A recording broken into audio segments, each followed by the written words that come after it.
Should you buy Jump Force in 2021? Jump Force released about 2.5 years ago now, and I wanted to lay down my opinion on the game after that amount of time. I, for one, pre-ordered the game and played it on launch day, and to say that the game's state, the bugs, and technical performance of the game was up to par would be a gargantuan lie. The bugs were absolutely ridiculous, especially in the cutscenes in the game. However, let's see how the game holds up, and let's talk about that with the longevity of the game as well as the game's gameplay and story. Without further ado, let's hop into the review.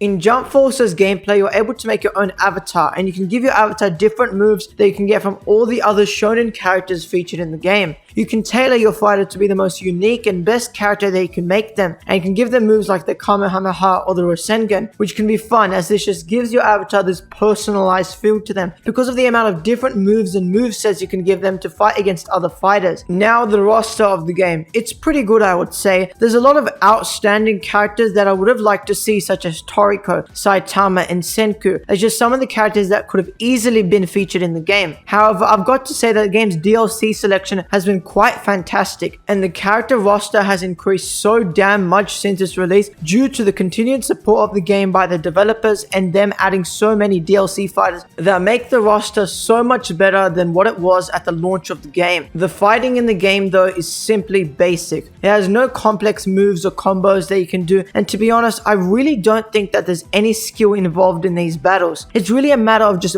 button mashing or trying to get your special move done before your opponents, and just spamming an overpowered move due to the game's not very good sense of balance in the character selection. It really isn't that balanced. It's just all over the place. The characters though and fighting is really fun though, as you get to play with all these different characters, and you get to play with 3 characters at a time, switching between them in a system that is identical to fighters. 3 character switch mechanic, and this can make the battles in Jump Force really chaotic, but also really fun to engage with, as you can be Goku fighting Naruto to Luffy fighting Midoriya, with all these different moves and special attacks being used to make the battlefield absolutely hectic, but ultimately super fun. If you were ever considering buying this game, make sure that you do like the characters featured, and you've got to realize that you're not going to enter a world-class fighting game experience. There's a lot of damn BS and just stupid mechanics that can be extremely exploited, which can make some of the battles extremely frustrating at times, especially when you're fighting a player that just abuses a specific mechanic or special attack and just starts destroying you. If you want a fun arena fighter and just want to have some fun and can also find a good price for the game, it is pretty decent then. I think it's pretty cheap now as well. Let's now quickly and briefly talk about the game's lackluster story. I just want to talk a very little bit about the so-called narrative of this game. It is pretty much non-existent. Like when playing the game's narrative, I was so damn confused, stun-locked, and I had no idea what the hell the story was. It is the most unoriginal, bland, and uninteresting story that I've ever seen Bandai Namco make, even though they had the licenses to some of the most interesting and most developed characters in shonen. What the hell were they thinking? No hate to Bandai Namco, they made some fantastically crafted anime games and just amazing fighters as well, with games like Tales of Arise, Scarlet Nexus, and Tekken 7 just some of the games under their belt. The Tales series alone shows how much of a good narrative Bandai Namco can make when they put their head down and actually try to make an intriguing narrative. The only reason I'm mad about the game's story is because of the sheer amount of obvious potential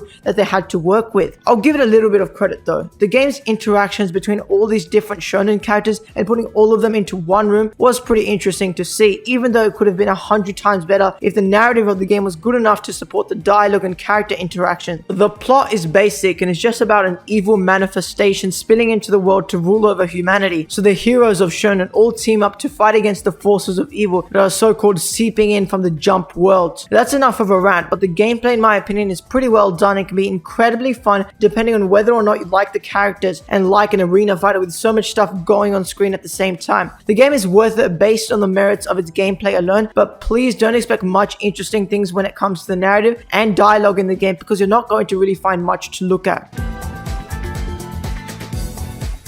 Even though I'm very mixed on this game, I reckon that if you're interested in even a few of the shonen characters featured in this game and just want a fun arena fighter, Jump Force is 100% worth its price. The gameplay isn't as complex, as balanced, or even as fun as something like Dragon Ball FighterZ, but if you like the anime characters, like fighting games and shonen, I do recommend that you buy this game, but try to get a friend to get it too, as you'll have a better time if you play it with a friend. If you enjoyed this video, let me know down below in the comments and consider leaving a like on this video. if you bought the game because of this video, let me know as well. Anyway, that's all from me for today's video. Peace.